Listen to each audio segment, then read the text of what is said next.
최순실 국정농단 게이트의 진상을 파헤치겠다며 닻을 올린 국조특위가 7차 청문회를 열고 있습니다. 하지만 증인 20명 가운데 단 2명만 출석해서 누리꾼들은 청문회 뭐하러 하냐 이런 불만까지 토로하고 있습니다. 추은호 와이튼 해설위원 그리고 양지열 변호사 모시고 청문회 관련 자세한 얘기 나눠보겠습니다.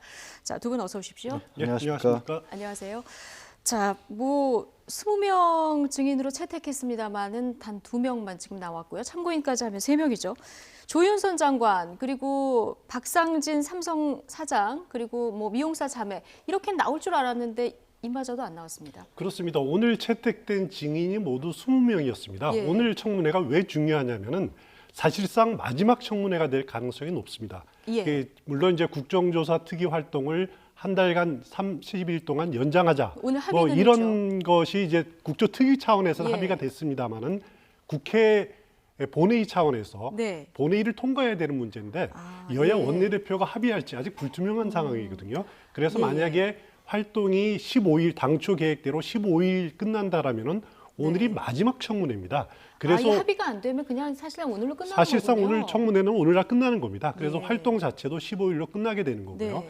그렇게 될 경우에 오늘 청문회는 정말 중요성이 말할 수 없이 중요한 중요성이 컸었죠. 네. 사실상 지금까지 활동을 정리하는 청문회 자리가 될 수도 있었는데 단 증인이 2명밖에 안 나왔다라는 것은 진상을 마지막까지 밝히는데 좀 미흡하다, 부족했다라는 평가를 받을 수밖에 없는 청문회였습니다. 예. 그나마 조윤선 문화체육관광부 장관이 오후 2시 반 열리는 오후 청문회에는 출석하겠다라고 네. 입장을 밝혀와서 오후에는 좀 더 진상 규명이 더 가속도를 내기를 그렇게 바라는 마음입니다. 예, 오후 청문회는 좀 주목이 되는 그런 상황이고요. 근데 불출석 사유를 보면 대부분 건강상 이유도 있고요.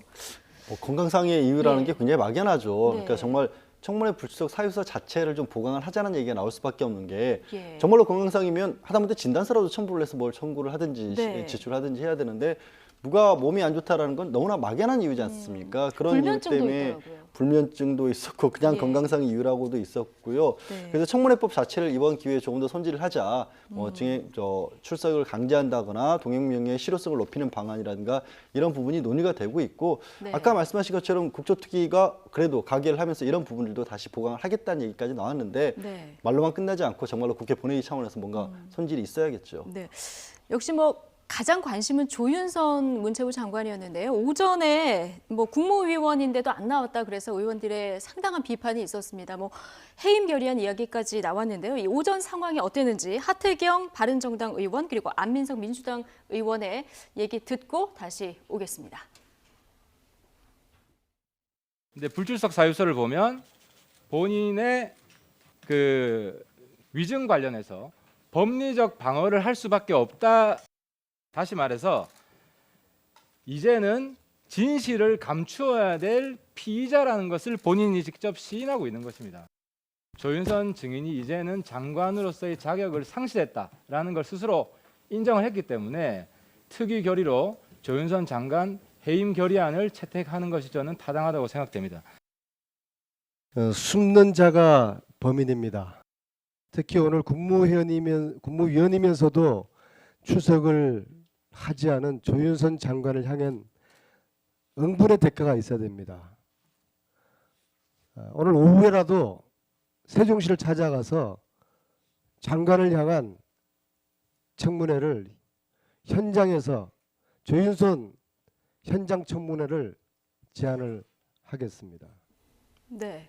현장까지 가서 청문회 하자 이런 압박이 이어지니까 이제 오후에는 나오겠다 이렇게 얘기를 했는데요. 아무래도 오후에 나오면 블랙리스트 작성 관련한 질문이 쏟아지겠죠. 그렇습니다. 조윤선 장관이 왜 지금 이렇게 스포트라이트를 받냐면은 청와대 정무수석으로 근무했을 당시에 문학의 블랙리스트를 작성하는 데 주도적인 역할을 했다. 예. 물론 그 위에 김기춘 비서실장의 지시에 따라서 했다라는 그런 의혹들이 있기 때문이고요. 네. 또 이 문제 때문에 특검에 지금 위증 혐의로 고발돼 있는 상태가 아닙니까? 그렇죠. 예. 그런 상황이기 때문에 그래서 오늘 또 안 나온다고 하지 않았습니까? 그렇습니다. 예. 그런 사유를 들어서 했는데 당초 네. 국조특위 차원에서는 조윤선 문화체육부 그 사무실이 있는 곳이 세종시 아닙니까? 예. 그래서 뭐 현장 조사 이야기도 나왔지만은 동행 명령장을 그 세종시로 이렇게 막 보내려고 했을 때 하나의 그 또 지민 제보가 들어왔습니다. 예. 조윤선 장관이 지금 이 시간 현재 서울에 있는 문체부 한 사무실에 있다. 그런 제보가 또 들어와서 예. 국회의원 3명이 동행 명령장을 집행하는데 같이 동행을 하도록 예. 이렇게 압박을 가하는 그런 상황이었죠. 이제 그런 상황을 조윤선 장관이 보고 오후 청문회에 자진 출석하겠다라는 그 입장을 전달하기 때문에 청문회 오후 청문회는 나오게 됐는데 오후 청문회는 아무래도 핵심은 조윤선 장관을 상대로 과연 문학의 블랙리스트 작성에 어느 정도 개입을 했는지 그리고 어떻게 실행이 됐는지 이 부분을 그 집중적으로 추궁하게 될 것 같습니다. 예. 그 특검이 이와 관련해서 어느 정도 정황을 그 확보했다 이렇게 지금 보도들이 나오고 있는데 오늘 보면은 블랙리스트 말고 한 신문 보도에 의하면 적군 리스트 이런 것도 지금 등장을 했거든요. 굉장히 충격적이죠. 저는 예, 만약에 사실이라면요. 예. 제목을 보고 기사 네. 제목을 보고 이게 언론사에서 붙인 제목이랬거니 생각을 했습니다. 예, 예. 아무리 그렇다고 할지도 어떤 일이 있어도 적군이라는 표현은 상상하기 어렵지 그러니까 않습니까? 이게 지금 특검에서 나온 뭐 얘기라는 지금 거죠. 특검에서 그 신문에 의하면. 특검에서 수사를 그 부분을 확인을 하고 있고 네. 블랙리스트라는 것은 이른바 뭐 좀 진보 성향을 가졌거나 정권에 반대했던 그런 사람들로 돼 있고 예. 이 즉 적군 리스트라고 하는 것은 그 성향과 관계없이 정권에 대해서 비판적인 어떤 성향을 가졌던 사람들을 그렇게 만들었다라고 하는 건데요. 그 얘기는 뭐냐면 이 정책이 어떻고 이 사람들의 어떤 정치적 성향 이런 걸 따지지 않고 무조건 정권에 대해서 반대하는 사람은 적군으로 규정을 해서 그걸 리스트로 만들어서 관리를 따로 했다는 거 예, 아니겠습니까? 그야말로 무차별적으로 지금 작성이 됐다는 의혹이 있는 거죠. 의혹 당기긴 하지만 정말 사실은 진짜 충격적이고 다른 데도 아니고 예. 그걸 문화체육부에서 이런 것을 주도를 했었고 네.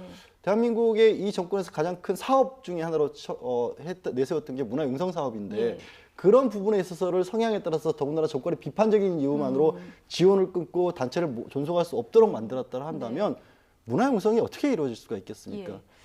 더군다나 지금 이 리스트 모두 조윤선 장관이 청와대 정무수석실에 있었을 때 그때 작성이 됐고 또 묘하게도 조윤선 장관이 또 문체부로 옮겨갔기 때문에 이런 의혹이 지금 더 일파만파 퍼지고 있는 거 아닐까요? 그렇습니다. 조윤선 장관이 일단 말씀하신 것처럼 인사의 과정을 봤었을 때도 그렇고 우리가 뭐 공무원분들을 뭐 폄하한다는 그런 의미가 네. 아니라 이 정도로 후폭풍이 클 만한 사안을 관여를 하면서 본인이 직접적인 판단에서 나중에 혹시 문제가 되더라도 나만 네. 책임을 지겠다라고 독자적인 행동을 하기는 현실적으로 어렵지 않습니까? 그럼 문화체육부 내에서도 알 수 있을 만한 사람들은 상당히 많이 알고 있었을 것이고 그 관계에서 최정점에서는 장관이 이거를 모른 채로 넘어갔다고 보기에는 너무나 의아스러운 일 아니겠습니까? 네. 그래서 특검에서도 이런 부분에 비춰봤을 때 최종적으로는 결국에는 조윤선 장관이 책임을 져야 할 것이라고 보고 있는 것으로 보이고 또 일부 보도이긴 합니다만 그런 차원에서 문체부 내에서는 공식적으로 국민들에게 사과를 하는 것이 오히려 낫지 않겠느냐라는 움직임까지 있었다는 얘기도 나오고 있죠. 예. 이 문제가 왜 네. 심각한 문제냐면요. 그 박근혜 대통령이 당선됐을 때 바로 광화문에서 당선이 되자마자 이렇게 연설을 하지 않았습니까? 즉석 연설을 했을 때 강조했던 것이 100% 대한민국을 만들겠다. 100% 대한민국을 만들겠다라고 예, 예. 우리 약속을 했었죠. 그렇죠. 하지만 이후 진행되는 과정을 보면은 이념 성향에 따라서 그 진보적인 사람들은 블랙리스트를 만들어서 지원을 끊고 그리고 같은 보수 성향의 사람들도 아니 이 정권의 정책에 반대를 하면은 그 사람들도 또 지원을 끊는 이렇게 네 편 그렇죠. 가른 것뿐만 아니라 갈기갈기 찢어 놓았다라는데 아주 문제의 심각성이 있는 겁니다. 네 편, 네 편까지 가르는 대통령이 취임 당시에 얘기했었던 것과는 거꾸로 가는 방향이기 때문에 지금 더 논란이 된다 이런 말씀까지 해주셨는데 오늘이 또 세월호 참사가 발생한 지 1000일이 됐습니다. 시간이 벌써 그렇게 흘렀네요. 예, 오늘 국회에서 보면은 1000일째 되는 날 국조특위에서 묵념하는 이런 장면이 있었습니다. 좀 인상적이었는데요. 이 장면 한번 보고 다시 얘기 나누겠습니다. 세월호 참사가 일어난 지 1000일째 되는 날입니다. 304명의 안타까운 희생자와 함께 아직도 9명의 희생자는 수습조차 하지 못하고 있는 암담한 현실입니다. 모두 일어나서서 세월호 희생자에 대한 묵념을 올리고자 합니다. 정인들도 다 일어나십시오. 국정조사 우리 청무특위위원 일동, 세월호 희생자에 대한 묵념,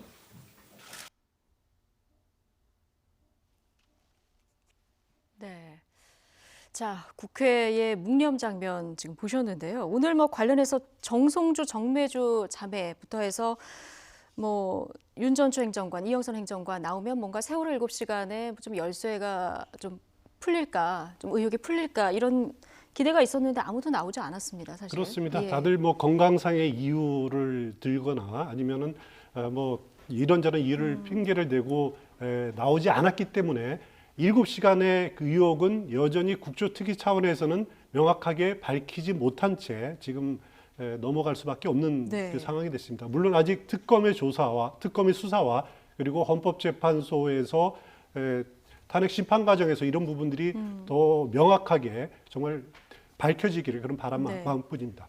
저 그, 자매가 예. 사실 굉장히 저는 오늘 청문회에서 기대를 했던 게 다른 것보다도 세월호 뭐 7시간 의혹과 관련해서 대통령의 시술 의혹과 관련한 어떤 여러 가지 의혹이 제기가 되지 않았습니까? 네. 그리고 윤전추 행정관의 증언하고 뭐 좀 대비되는 부분이 있기 그러니까 때문에요. 처음에 이 정송주 원장이 아침에도 청와대에 들어가서 머리를 했었고 오후에 다시 갔었다라는 거를 언론사의 인터뷰를 통해서 했었는데 나중에 윤전추 행정관은 헌법재판소에 증인으로 출석을 해서 그런 사실이 없다. 오후에만 왔었다라는 네. 걸 증언도 일부 엇갈리고 있고요.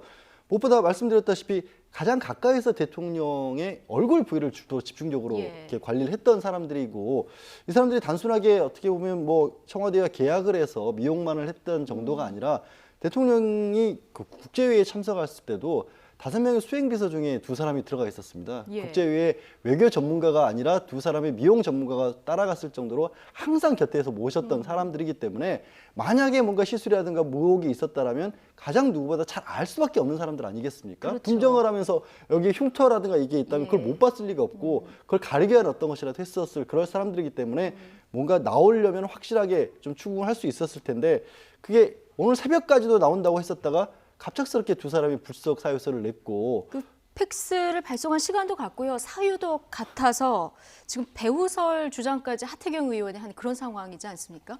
그렇습니다. 그 어떻게 보면 그리고 하태경 의원이 그래서 예. 서명도 비슷하다. 2사람의 네. 서명도 비슷하기 때문에 2사람이 뭐 신용카드라든가 이런 데 서명한 내용을 수집해서 한번 비교를 해보자 이렇게 좀 제안을 하기도 했는데 예. 그래서 지금 배우 의혹설이 당연히 들 수밖에 없는 그런 분위기가 아닌가라는 생각이 듭니다. 이 두 분이 두 자매가 과연 물론 국조특위에서 뭐 불출석한 거는 할 수 없다고 치더라도 정말 앞으로 남아 있는 특검 수사 과정 네. 그리고 헌법재판소 이 탄핵 심판 과정에서는 진실을 정말 명확하게 밝혀야 된다 그런 주장을 하고 싶습니다. 예. 자, 세월호 열쇠를 주고 있는 또 한 명이 이제 윤전추 전 행정관, 아까 말씀하신 윤전추 전 행정관인데 최순실 씨가 윤전추 전 행정관 모른다 계속 이렇게 얘기하지 않았습니까? 저희가 영상에서 같이 있는 장면을 봤는데도 모른다 이렇게 얘기를 하고 있는데 오늘 장제원 바른정당 의원이 크리스마스 카드 최순실 씨가 이제 덕담을 하면서 윤전추 행정관에게 보낸 크리스마스 카드 내용을 공개를 했거든요. 한번 보고 다시 얘기 나누겠습니다. 윤전추 행정관은 헌재에 나가서도 거짓말을 했습니다. 최순실이 윤전추 행정관에게 보낸 크리스마스 카드입니다. 전추 씨, 메리 크리스마스. 성탄절 보내시고 새해에는 꼭 시집 가세요. 검사가 이런 것들을 미니까 인정을 했습니다. 대통령께 누가 될까봐 최순실을 의상실에 처음 봤다고 얘기했지만 검사께서 이런 자료를 제출하니 인정할 수밖에 없습니다. 라고 검찰에서 인정한 사건을 헌법재판소에 나와서는 뻔뻔하게 또다시 증언을 바꾸면서 이렇게 했습니다. 메리 크리스마스, 새해에는 시집 가세요, 덕담까지 했는데 저 여인은 누구냐 이런 얘기를 또 하지 않았습니까, 최순실 씨가? 그 최순실 씨는 아예 모른다고 했었고 예. 윤전추 행정관 같은 경우에는 뭐 좀 본 적은 좀 있다. 청와대에서도 본 네. 적은 있는데 가까운 사이는 아니라는 취지로 얘기를 했었고요. 근데 저기 크리스마스 카드를 그냥 보낸 것도 아니고 가까운 사이가 아니면 쫙 일괄 발송하는 거는 그냥 써 있는 문구 그대로 보내지 그렇죠. 않습니까? 근데 이름이 들어가 있습니다. 이름도 들어갔고 예. 뭐 결혼 문제 같은 경우에는 예. 굉장히 사생활에 가까운 얘기라서 아주 가까운 사이가 아닌 한 그런 말 잘 안 쓰는 법이지 않습니까? 그렇죠. 또 알려진 바와 같이 최순실 씨가 주변 인물들에 대해서 그렇게 덕담 같은 거 하는 사람은 아니라고 하는데 굉장히 가까운 사이라는 것을 추측할 수밖에 없고 윤 전 추행정관이 청와대에 들어간 계기에 대해서도 그러면 다시 생각을 해봐야죠. 이 언론에서 의혹을 제기한 바와 같이 결국엔 최순실 씨의 어떤 지원이나 입김이 있었기 때문에 행정관으로까지 특채가 된 게 아닌가라는 합리적인 추론을 할 수밖에 없는 자료인 거죠. 저는. 그렇죠. 3급 행정관까지 올라간 그 이유가 뭐였을까? 사람들이 이제 궁금해하는 그런 부분인데요. 이 부분도 뭐 특검 수사에서 앞으로 좀 밝혀져야 될 상황이고요.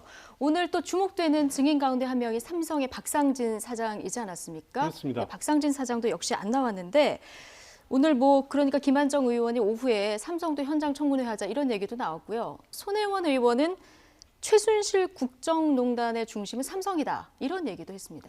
그렇습니다.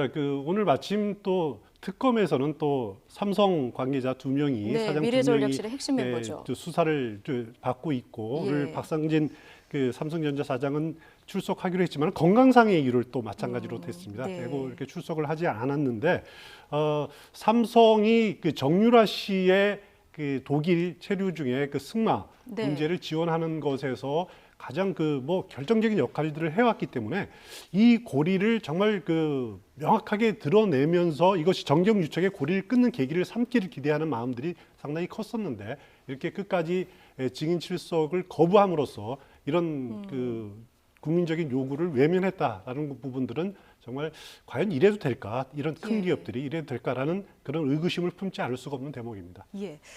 자, 삼성과 계약 당시에 참석했던 노승일 K스포츠재단 부장이요. 자, 오늘 참고인으로 나왔습니다만은 이 사람이 어떤 얘기를 할까?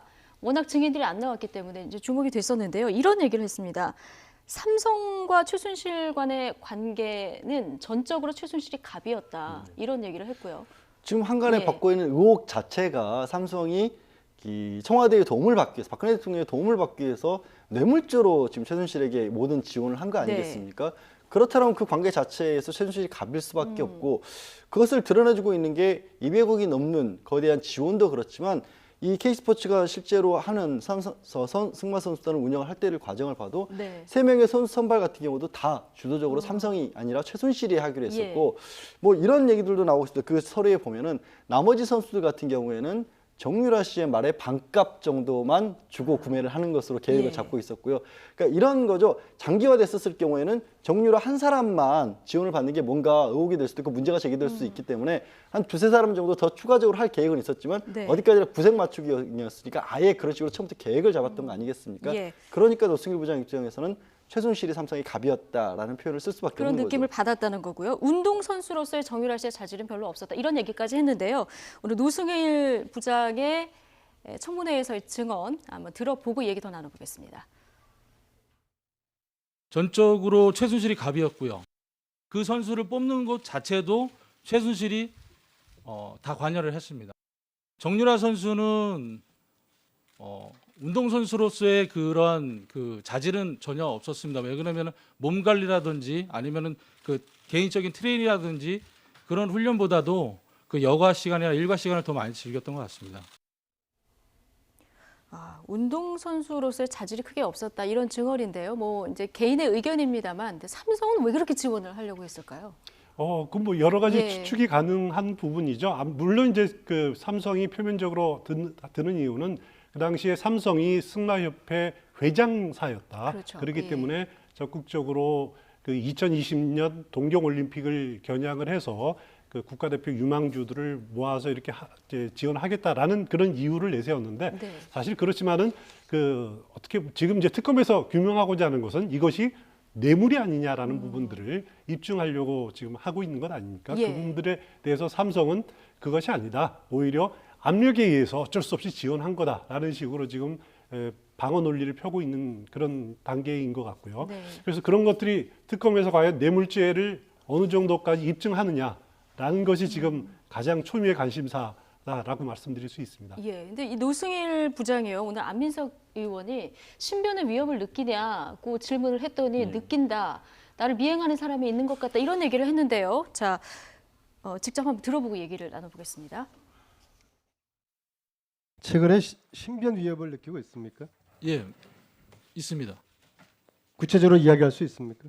예, 제가 그 서울지검에서 그 마지막으로 그 녹취 파일 관련해 가지고 이제 조사 받고 나온 다음에 서초동에서 이제 편의점에서 만나신 분이 저를 알아보시고 이제 악수를 청하셨는데 제가 그 이후에 1시간도 안 돼가지고 이제 또 충정로에 지인을 만나러 갔습니다. 근데 그 자리에도 그분이 와 계셨습니다. 그분이 노승일 참고인을 뭐 미행한다는 그런 느낌을 받았나요? 네, 맞습니다. 그렇게 됐습니다. 지금 나를 미행하는 것 같은 느낌을 받았다는 거죠. 네, 그렇죠. 예. 우연히도 사실 서초동하고 충정로를 1시간 사이에 갔는데 동일한 인물이 만약에 노승일 부장이 주장하는 것처럼 있었다라면 당연히 누구라도 미행을 당하고 있다라는 느낌을 받을 수가 없었고요. 사실 지난번에 노승일 부장이라든가 이제 고영태 씨 같은 경우가 뭐 여러 가지 폭로를 한 이후에 야당 의원들은 적극적으로 보호를 해주겠다 그런 얘기까지 예. 하지 않았습니까? 참 씁쓸한 것이 청문회에 나와서 증언을 했다는 이유로 신변의 위협을 느낀다는 생각 자체가 할 수가 예. 있고 또 그것에 대해서 얘기를 하고 그 야당 의원들이 보호를 해주겠다는 얘기를 한다라는 게 이게 너무나 허무니없는 얘기처럼 들리지만 또 아까 잠깐 얘기 나눴던 문체부에서 블랙리스트에 적군 리스트까지 만들어서 사람을 관리했다는 얘기를 들어보면 이게 아주 터무니없는 얘기가 아닐 수도 있지 않은가 아직까지도라는 생각이 든다는 게 참 저는 슬픈 현실이라고 말씀드리고 싶네요. 그러니까 노승일 부장이 지난번 청문회 나와서 뒤에 이제 기자들하고 청문회장 밖에서 인터뷰를 하면서 대통령이라는 산도 넘어야 되고 최순실이랑 거머리랑도 싸워야 되고 삼성과도 싸워야 된다 이런 얘기하면서 자료를 박영선 의원에게 모두 넘겼다 이런 얘기 했었거든요. 자, 그런데 오늘 뭐 특검에서는 삼성 관계자가 드디어 이제 줄줄이 소환되는 그런 단계에 오늘 접어든 것 같은데요. 최지성 부회장 아까 말씀해 주셨듯이 그리고 장춘기 사장 오늘 참고인 신분으로 소환이 되지 네. 않습니까? 최지성 부회장 하면은 뭐 미래전략실. 2인자인데요. 예. 그렇죠. 예. 그렇다면은 지금 혹시 조사를 받다가 지금은 참고인 신분입니다만은 피의자로 전환될 가능성도 있다고 보십니까? 충분히 가능성이 있고요. 그게 뭐 수순이 아닐까 싶습니다. 예. 지금 실제로 독일에 건너가서 계약을 한 사람은 삼성전자 사장이었지만 삼성그룹 전체를 조정하는 것은 미래전략실 아니겠습니까? 예. 그리고 청문회장에서 이재용 부회장 같은 경우도 미래전략실 쪽인 것 같다라는 취지로 얘기를 했었고 그만한 자금을 결정할 수 있는 거는 그룹 전체 차원에서 네. 미래전략실밖에 없기 때문에 미래전략실장을 맡고 있는 장충기 부회장이라든가 네. 말씀하신 미래전략실 차장을 맡고 있는 그 사장 같은 경우가 저 특검 입장에서는 결국 이재용 부회장으로 가기 위한 최종 계단이 아닐까 싶습니다. 최종 계단이다. 이제 이재용 부회장도 곧 소환이 될 것이다. 이렇게 보시는 거고요.